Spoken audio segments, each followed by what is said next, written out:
Hello Year 3, good morning. Welcome to our first maths lesson of the week. Today we're carrying on with some addition and moving on to subtraction as well for this week. So to start off, just want to have a little bit of a recap and a reminder of how we should be setting out our column addition and just make sure we know our method that we should be using. So last week we started looking at crossing, where we have to use some exchanging. So if you've been doing it in column method like this, we'll start off with crossing over the 10. So if in my ones column, my two numbers add up to 10 or more, I will need to do some exchanging. I'll need to carry that 10 across. So if I've got 7 add 5, I know that equals 12. So I put my two ones down, and then my 10 from that goes at the bottom here underneath that line. Then I'll go and do 2 add 4, which gives me 6, add the 1, which is 7. And again, 3 add nothing, 3. Same method for crossing 100. So here we've got 5 add 1 is 6, nice and easy. Then I've got 8 add 7. Now I know this is going to be more than 10, so my answer is 15. So I put my 5 ones down there, and I carry my 10 across here. So I carry those 10 tens, which is 100, across to there. So I've got 6, there's nothing there, but I've got this 100 down here. So 600 plus 100 gives me 700. So make sure that we're clearly putting whatever number we're carrying across, whatever amount we're carrying across, underneath the line of your answer, so you can see it nice and clearly. Okay, some questions you might get crossing 10 and 100, so you'll have to do both in your answer. So 4 plus 9 gives me 13, so I put my 3 ones down, carry the 10 ones, which gives me a 10. Then I've got 6 add 6, which I know is 12, add 1 more, which is 13.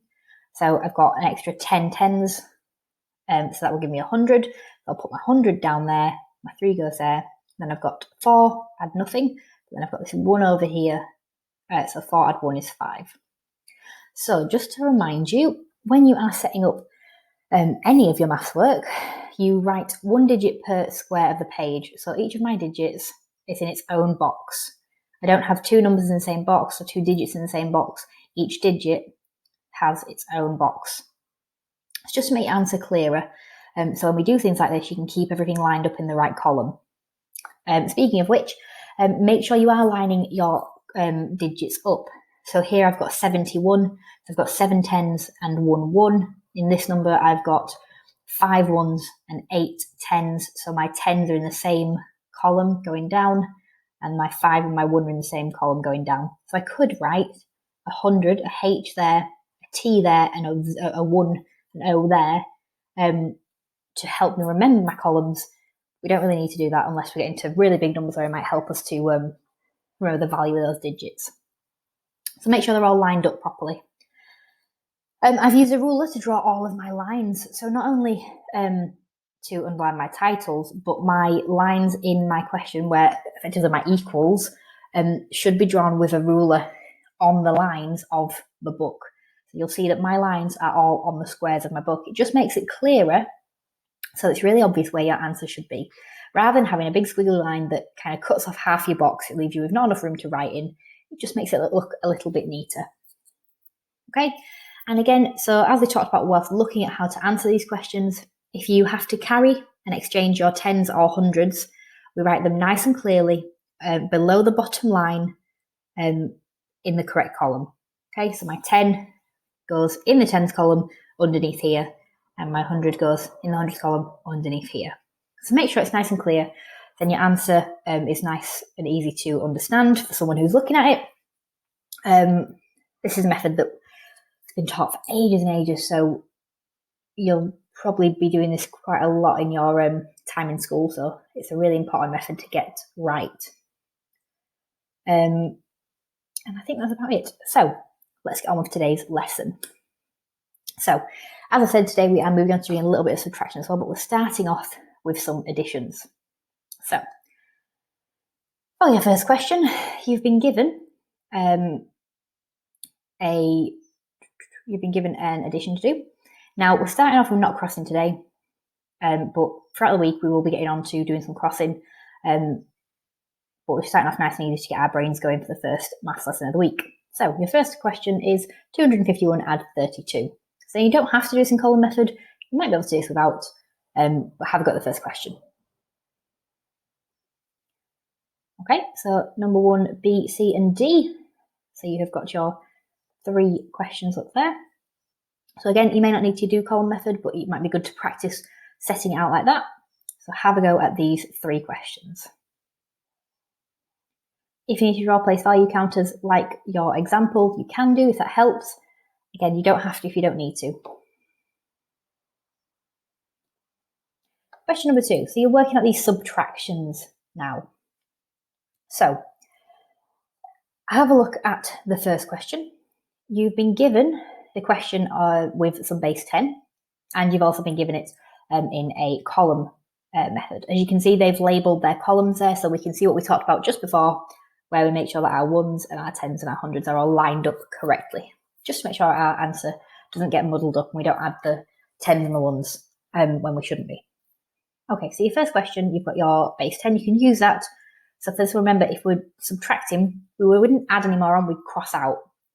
So for this one, we've got 7, so I'd put a line through 5 of them, cross out 5, how many 1s do I have left? I've got 2 10s, I'd cross out 1, how many 10s do I have left even? And then 100s again, we're not taking away any 100s, so that should stay the same. So have a go at these 2 questions, and then we'll move on. Okay, C and D. So again, same thing as the last question, you just don't have your pictorial representation on this one. So if you'd like to draw your own pictorial one using base 10 or place value counters, please do, if that will help you, because then you can just cross out. If you don't need to, if you can just do this in your head, then please do. It's up to you which method you'd like to use. Okay, so you've got 785 take away 52 and 985 subtract 72. Again, we're not crossing today, so all of your answers should be quite easy to work out without doing any carrying and exchanging and things like that. Number 3. So complete these additions. So £69 plus £220 equals how many pounds? So you could just look at that one and work that one out in your head.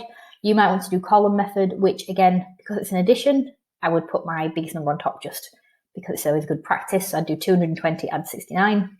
For your next one, again, you could try and have a go at doing this in your head. You could break it up and do 314, add 42. What's your answer to that? And then add 23.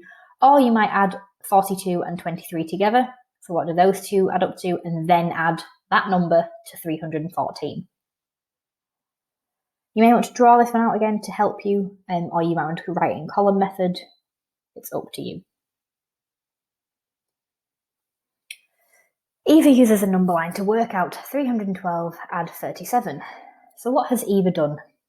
So it says talk to your partner. Now, just have a think to yourself. If you've got an adult around or someone else around, you can have a chat with them and see what you think that she's done. And if you can write yourself a little sentence, what has she done? So what has Eva done to work that question out? How has she used that number line? And for B, it says use the number line to work out 425 add 63. So think about Eva's method. How can you use that to help you to answer question B? And same again for C. So again, use the number line, use Eva's method to work out 774, take away 62.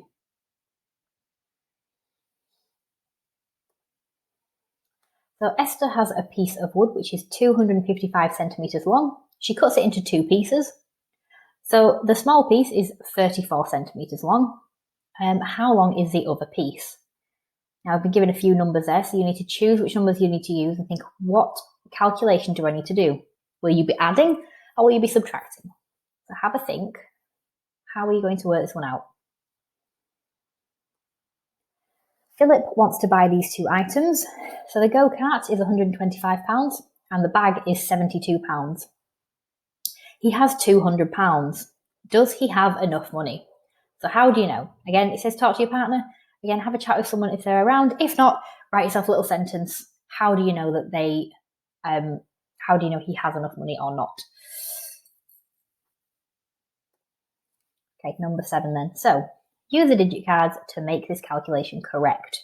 Now remember, we aren't crossing today, so you should hopefully be able to do this without having to do any crossing.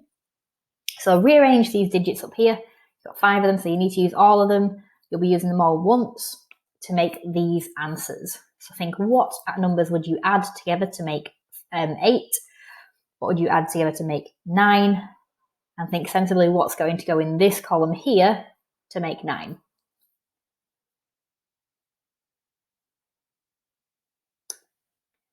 Okay, so we're on to our answers now. Hopefully you've had a good go. If not, pause, go back, make sure you've got an answer for all the questions, so you've had a try at least. So for number 1, here are your answers. Let you have a look through the first few. For question 4 then, so Eva has partitioned the number into tens and ones, and then she used these to jump up the number line. So she partitioned it into her how many tens she had and added the tens on. Then she did how many ones were left in the number. She added that on to find out the answer. So you should hopefully have done the same thing where you partition into your tens and ones and you jump up the number line like that, or back on the number line, whichever way. Okay, have a look at these. So for the first one, you had the piece of wood, which started off at 255 centimetres long. It was cut into 2. The first piece was 34 centimetres. So if I do 255, which is my whole, I subtract 34, I get 221. He does have enough money to buy both the go-kart and the bag, because altogether they would cost £197. And so he'd have £3 left over. And here you go for our last ones again. So we weren't carrying or exchanging. So I do 7 add 1, it gives me 8, 6 add 3 equals 9, and obviously 9, we're not adding anything to it, so it has to be 9. Right then, so I hope you've had a go at these questions today. Nice and straightforward, this lesson. We will be getting on something a little bit trickier in our next lesson, where we do come across doing some exchanging, which we should be okay with. We've done it lots in class, but let's see how we get on. See you soon.